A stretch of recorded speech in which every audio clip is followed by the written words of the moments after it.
gumawa niyan. There are a lot of innovative legacy firms. I call them legacy firm kasi tumagal sila more than 10 years, 20 years, 30 years, 100 years. And they faced a lot of challenges. Ang dami po niyan. Pwede kong i-explain sa inyo lahat ng storya ng mga kumpanyang yan, pero abutin tayo ng bukas. Pili na lang kayo, pili kayo ng dalawa. Pwede natin pag-usapan yung mga very unique stories. Anong gusto nyo? Dito, sa harap. Anong pag-usapan natin? Apple started in computers. Nagsimula sa computer, you know, the biggest breakthrough was during the 90s. Nung nagkaroon ng crisis noong 90s, Steve Jobs decided to release Macintosh and MacBook. Yun yung nag-survive sa kanila for the next decade. And you know what happened after the Mac? Ang ngayon, ang naging innovation nila, next ng Macintosh is yung iPod. Nalala niyo yung iPod? Yung maliit na nag-disrupt ng multimedia and entertainment industry, music industry. Nasa maliit na gadget, nakakarinig ka ng everything. Pero ngayon, bulk of their sales is coming from iPhone. Sino dito mga naka-iPhone? Sino dyan naka-iPhone? Bulk of their sales are coming from iPhone. Pinagsama-sama na lahat. Internet, music, photos, lahat. Ang matindi, mas maganda ang phone ng BlackBerry noon kaysa sa Apple. But you know what disrupted the market? Apple was the first to create an ecosystem, a distribution system. Ang tawag Apple Store. Kaya naging obsolete ang BlackBerry. But during the technology of communication, mas high-end ang BlackBerry. Yun nga lang, wala silang ecosystem. Wala silang distribution of application. App Store disrupted that. Ano pa dito? Ito, medyo kakaiba. Sino dito nanonood ng Netflix? Taas ang kamay, Netflix. Alam niyo ba sa nagsimula ang Netflix? Netflix started as a DVD rental. Alam niyo yung DVD rental? Imagine mo, pupunta ka sa online website nila, mamimili ka ng movie, magbabayad ka ng subscription, tapos may kakatok sa bahay mo, iaabot yung DVD sa'yo. And then they innovated. Nung bumilis ang internet, ano ginawa nila? Pumasok sila sa streaming. Ngayon, subscribe ka, nood ka na on the spot. Pwede. Ano pa yung makakaiba? Hyundai is one of the biggest automotive companies, but you know where they started? They started as a construction company. Imagine the jump. Samsung, ito malupit. Kilala niyo si Samsung? Pinag-usapan natin si Apple, pag-usapan natin si Samsung. Samsung started as a trading company. Nag-aangkat sila ng goods from Korea to China. Anong klaseng goods dito? Dried fish, noodles, groceries. Imagine. And from those kind of business industry, they jump. Right now, they are very known into the electronics industry. They are in the shipbuilding industry. They are in finance. They are in different industry. Amazing or amazing? Nintendo, nagsimula sa playing card, handmade cards. Muna tayo lumayo, SM and Jollibee. Jollibee started as an ice cream parlor. Nagkaroon ng burger, nagkaroon ng chicken joy, nagkaroon ng tuna pie, nagkaroon ng french fries. Innovation. Hello? Ladies and gentlemen, we innovate every day. We innovate on a personal level. Hindi pwedeng ikaw pa rin yung ikaw nung single ka at ikaw ngayon yung ikaw nung may asawa at anak ka na. You innovate yourself. Hindi pwedeng ikaw yung ikaw last year sa ikaw ngayong 2024. You need to innovate yourself. Come on, raise your right hand. Tap the person on your right, say, innovate yourself. Huwag kang matakot sa innovation. You need to learn to embrace innovation. Now let me show you, mga kaibigan, a proven concept on how to business innovate and expand. Paano ba nangyayari ang innovation na yan sa lahat ng mga negosyo, sa mga kumpanya? And gawin natin, i-tweak natin ang konti into your AIM Global version. Okay ba kayo? Okay ba kayo? Pag-usapan natin yung AIM Global version of innovation ng business nyo. Not on a macro scale ng company, pero ng business mo, ng grupo mo. How did they started? Where did you started doing AIM Global? You started when you saw the opportunity. Correct or correct? You started when you saw the opportunity.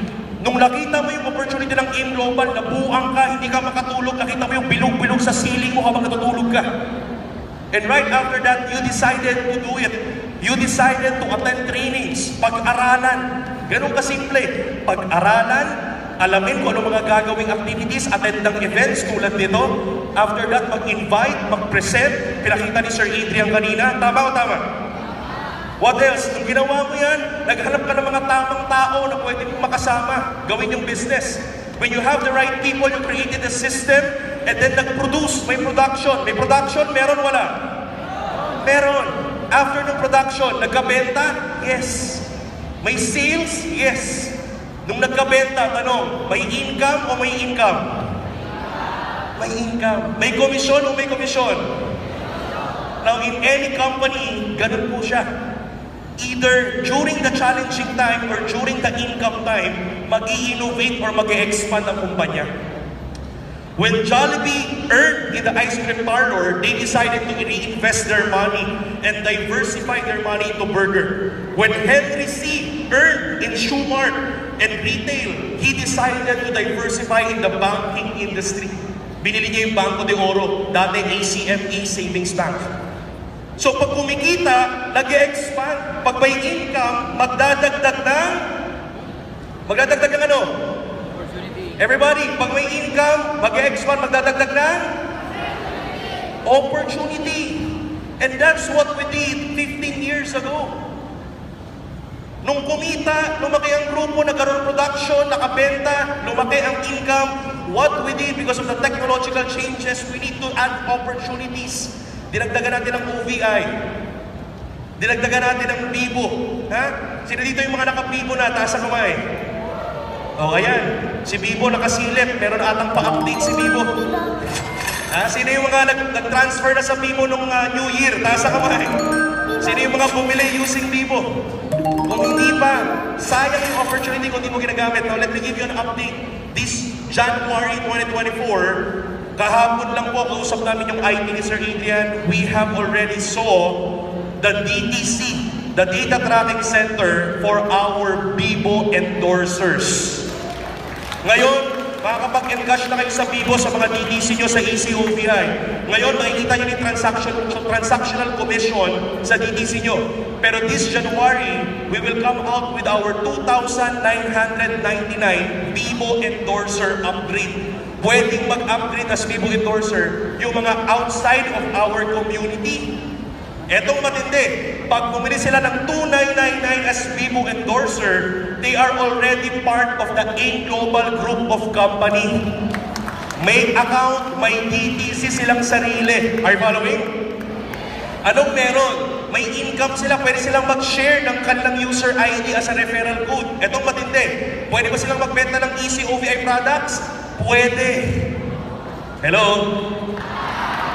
So, bawat benta ng endorser, may kita sila sa lahat ng products ng EC and OVI.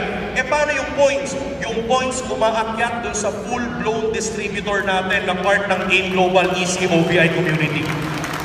Ang endorser, pwede bang magpa-join ng package? Pwede! Yung endorser na wala pang pera pang simula, nag-join ng 2,999, may account, nagpa-join ng Max Victus. Magkano yung Max Victus? 69,990. Umattend kasi ng training, natuto, inaral, nakapag-present, nakapag-close ng Max Victus. Magkano direct referral? 14,000. Yung 14,000 direct referral, diretso dun sa endorser. 50% may encash niya, 50% pasok sa ipon and savings siya, pambili ng full-blown package para maging full-blown distributor ng Alliance Emotion Global, AIM and OVI. So para mas madali niyong maintindihan, kung sa real estate may mga licensed broker at may mga agents, sa AIM Global, may mga AIM Global distributors at may mga endorsers. The more endorsers you have, the more bigger your army, the more bigger your team, your group, mas maraming production. Pwede, pwede. And lahat ng endorser ang tinatrabaho maging full-blown distributor katulad mo. Pwede, pwede. Mga kaibigan, those are some of the updates, innovation that we're doing now. Think about this. Pag may innovation, may bagong opportunity, may bagong trainings, activities ba? Dapat nadadagdagan yung trainings, nadadagdagan yung activities, nadadagdagan yung tao yung production. Pag nadagdagan yung trainings, production, activities, tataas ang benta lalo. Pag tumaas ang benta, tataas ang income and commission. Pero ito ang challenge, mga kaibigan. The question is, pag nadagdagan ng opportunity, umattend ba talaga ng training? Umattend ba talaga ng training or hindi? Sino po dito yung naka-attend na ng OVI Seal Pro Mastery? Nasa kamay. Thank you for being honest. This is not to put you on the spot, but this is for us to realize something kasi nasa training po tayo. Hello? Sino po dito nakatenda ng OVI Fit Pro Training? Taas ang kamay. Sino yung mga umattend ng LS 3.0? Taas ang kamay. Thank you for being honest. Mga kaibigan, pag nagkakaroon ng mas maraming opportunity, di ba dapat lalong mas inaaral? Di ba dapat lalong mas dumadagdag ang activities, dumadagdag ang tao production? Now the question is, Nico, pag bumabayan, imbis na dumami ang activities, lalo pang kumonte, tendency lalo kukonti ang benta, lalo kukonti ang income. Now, Nico, ang question ito gusto naming aralin, pero parang naguguluhan ako, sayang yung opportunity. Bakit? Kasi naguguluhan, hindi ko na kaya yan, nalilito, it's too much for me. Ang dami na masyadong opportunity, dami na binibenta. Now, ladies and gentlemen, today, this 2024, we want each and every one of you to break through from this, to break free from that mentality. Gusto namin i-remind at ipaalala sa inyo that no one is stopping you to be, do, have. No one is stopping you to be who you want to be and what you want to be. No one is stopping you to innovate yourself. Ikaw lang ang kalaban mo. Hello? Mga kaibigan, the only question is, paano natin gagawin to? Now, let me show you how, mga kaibigan. What, why, and how. How to maximize innovation. Simple lang. Mga kaibigan, what you need to have is to identify your anchors. Pakisabi nga, anchors. Kaya tayo natatakot mag-innovate, natatakot sa pagbabago, natatakot sa mga changes kasi wala kang anchor. Para saan ba yung anchor? Ang anchor ginagamit sa barko para pag maraming alon, maraming wave, hindi ka madadala. Pag magulo yung nangyayari outside of your environment, you know where you are. You have an anchor. Mas mabilis naman mag-innovate, pati grupo mo. Are you following? Now let me show you what are the anchors you need to have. Number one anchor natin, you need to identify your core. Pakisabi nga core. Kailangan may core ka. Mapa-OVI yan, easy yan, food supplement yan, franchise division or Bibo yan. Dapat alam niyo yung mga core skills natin. Alam niyo yung mga core principles and values ninyo. Let me give you an example. I love this story. This company called Faber-Castell. Simply ito pamilyar sa Faber-Castell company. Tasa kamay. Wow! Ha? Ano tong company to? This is a pencil industry company. Started when? Imagine mo 1761. 225-year-old na itong company to, kaya very inspiring. Mga kaibigan, 225-year-old, mas matanda pa to sa kahit sino nasa kwarto to ngayon. In fact, it's older than the US Constitution, older than the Philippine Constitution. Kaya nakaka-inspire. 260 years na kumpanya. Dan anong matindi dito? They started innovating. Yung pang-8th generation CEO nila, you know what he did? Ang ginawa po niya nung nauso yung calculator on the 17th century, what he did was bumaba yung benta. Kasi dating ginagamit ng mga tao pang-compute, lapis. Pero nung nauso yung calculator, bumaba ang benta ng 35%. Most of the employees here, matatagal na. Family business. Takot sa innovation. But you know what the CEO did? Si Wolfgang Anton. You know what he did? Count Anton Wolfgang. Ang ginawa niya, tumalon from pencil industry, the same core, pero tumalon to cosmetics. Ha? Anong cosmetics? Paano nangyari yun? Tanong ko, sino po dito yung naniniwala that kilay is life? Tasa ka. So nakita ni Count Anton Wolfgang that during the 17th century, yung mga babae, ginagamit yung graphite pencil pang kilay. So sabi niya, bakit hindi tayo gumawa ng product pang cosmetics? Ipa-approve natin sa FDA, gandahan natin yung research para healthy sa mukha, sa makeup. Now, Faber-Castell have a high-end cosmetic brand, and that innovation sustained their company in the next 10 years, in the next 20 years, in the next 30 years, in the next 40, 50 years. Ngayon, may high-tech na, may cellphone na. Sino mo bang gagamit ng pencil? Ba't ang lakas pa rin ang benta nito? Bakit nakatayo pa rin sila? May gumawa silang product, ang tawag Companion for Life product. Ano yun? Companion for Life, kasama mo lagi. Ano yun? Naggawa po sila ng mga coloring book tsaka coloring pencil. Kasi kahit mo nagsa-cellphone ka, pag nag-color ka ng ganyan, it's a therapy. As we speak right now, coloring books and coloring pencils of Faber-Castell is selling millions and millions as we speak. Innovation. Pero hindi sila umalis dun sa core. Ikaw, ano bang core mo sa business? Ang core mo, pag-aralan yung produkto, pag-aralan yung negosyo, i-promote, ibenta, ituro, i-training, pagpalaki ng grupo, to build, to grow, and to keep, to invite, to present, to follow through, to close, mag-alaga. That's your core. Huwag kang aalis sa core. If you have your core, kahit anong produkto, kahit anong division ilabas ni Doc Ed ng management, when you know your core, hindi ka malilito, hindi ka maguguluhan, sigurado mo, maximize mo ang 2024. Sa'yo ang 2024. Remember, to embrace life's positive change, identify your rock-solid core that will never change. Very ironic, para pa na magbago tayo effectively, kailangan alam mo kung anong hindi magbabago sa'yo. Para mas magandang pagbabago ng buhay, dapat alam mo muna kung ano ang hindi pwedeng magbago sa'yo. If you initially know that, you will not be afraid to innovate. Are you following? Second core, your belief. Pakisabi nga, belief. O, alam nyo to. Kaya ito ang tema natin for this year, 18th year. I believe. Pakisabi nga, I believe. Naalala nyo to? Bakit ba bumaba ang benta? Bakit ba bumaba ang income? Bumaba ba ang benta dahil dumami ang binibenta? Bumaba ba ang benta dahil dumami ang opportunity? Dahil dumami ang produkto? Dahil dumami ang division? Kaya bumaba ang benta? Bumaba ang benta, bago nangyaring bumaba ang benta, bago nangyaring bumaba ang motivation, ang training, pag-attend mo ng events at activities, bago bumaba yan, may nawala muna. Ano yung unang-unang nawala bago lahat yun? Ang nawala yung belief mo sa sarili mo. Kaya may term na naguguluhan, nalilito. Kasi nawala yung belief mo sa sarili mo, kaya mong pag-aralan ng kahit ano. Nawala yung belief mo sa grupo mo, na yung grupo mo kayang maging creative. Nawala yung belief mo sa kumpanya, sa ginagawa natin, sa nagpapatakbo nito. Nabawasan yung belief mo noon na sobrang taas, iba na yung belief mo ngayon. And that is why we want to clear out today, this year, 2024, ang tema natin is to believe. Pakisabi nga, believe. Kasi pag malinaw ang paniniwala mo, pag maliwanag ang vision mo sa gustong mangyari ng kumpanya at mangyari mo sa negosyo mo, sa innovation natin, pag maliwanag ang belief mo, hindi ka matitinag. Sigurado, atin ang 2024. And last but not the least, mga kaibigan, your purpose. Pakisabi nga, your purpose. This is a very powerful anchor para hindi ka malito, para hindi ka maguluhan.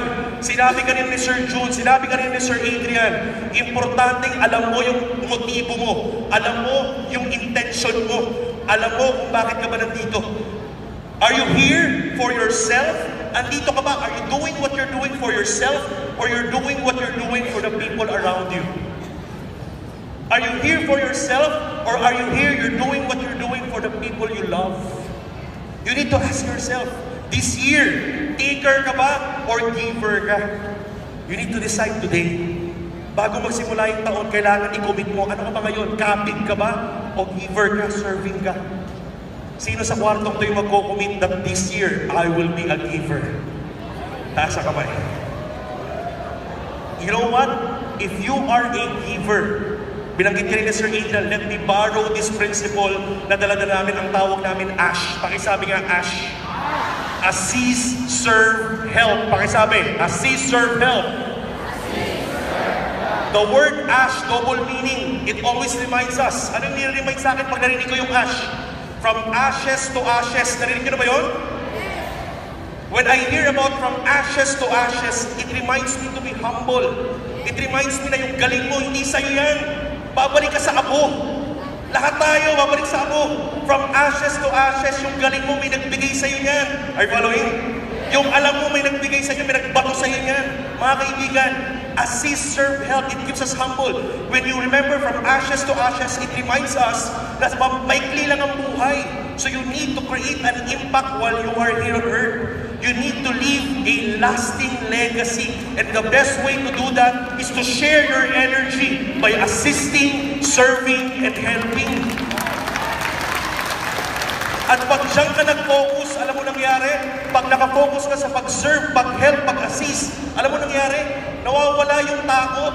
Alam nyo, let me close with this story, mga kaibigan. Alam nyo, yung wife ko po nandito ngayon, palakpakan naman po natin. I remember the time na nagsisimula po kami, nagkakilala kami ng wife ko, mga kaibigan. Nagkakilala po kami when I was trying to recruit her sa AIM Global 11 years ago.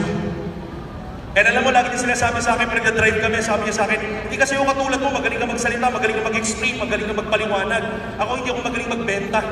Alam mo, sabi sa kanya, sige, tingnan natin, subukan natin. Lagi ko sinasabi sa kanya, you are limitless, kaya mo yan. And you know what? Alam niyo, mahilig po kasi kaming mag-explore. Magpunta ng mga restaurant, winery, bar, high-end ba yan or low-end? Yung mga kantong masarap yung pares, yung mga kantong masarap yung sinigang, yung mga dinadayo. Sino dito mahilig magkumain sa ganyan? Alam mo, lagi kami mahilig ganon. Kaya anong nangyari, pag nasa mga reunion kami, family and friends, lagi siya nagkukwento. And the way siya magkwento, alam mo, sobrang excited niya lagi. Kasi pag nagkukwento siya, alam mo, sarap ng Paris doon, it melts in your mouth. Ang sarap ng sinigang, sobrang asim, grabe ang sarap. Pag nagkukwento siya, sobrang excited, hindi niya iniisip yung sarili niya. Ang focus niya, ma-experience yung taong kausap niya, yung kwento niya. Sino po dito yung naka-experience na ng ganon? Sino dito yung may pinupuntahan laging lugar, tapos may kakwentuhan kang kaibigan, na alam mong magugustuhan niya yung lugar na yon, na pag nagkukwento ka, sobrang umaapaw ka sa excitement, passion at saya. Taas ang kamay. Sino sa inyo naka-experience na nun? Taas ang kamay. Mga kaibigan, that experience is what Ash is really all about. Lalabas yung potential mo pag hindi ka nakafocus sa sarili mo, pero nakafocus ka sa kausap mo. Nawawala yung takot, nawawala yung inhibitions, nawawala yung limitations. Kasi mga kaibigan, you're focusing on the person you are talking to. Are you following? And today, this year, mga kaibigan, that's our challenge to you. To overcome fear, AIM Global Family, let's be more selfless, let's be more sincere, and believe in your innovative best. Thank you very much. This is Miko Imson, your VP for Innovations and Collaborations. Mabuhay po tayong lahat. Happy New Year!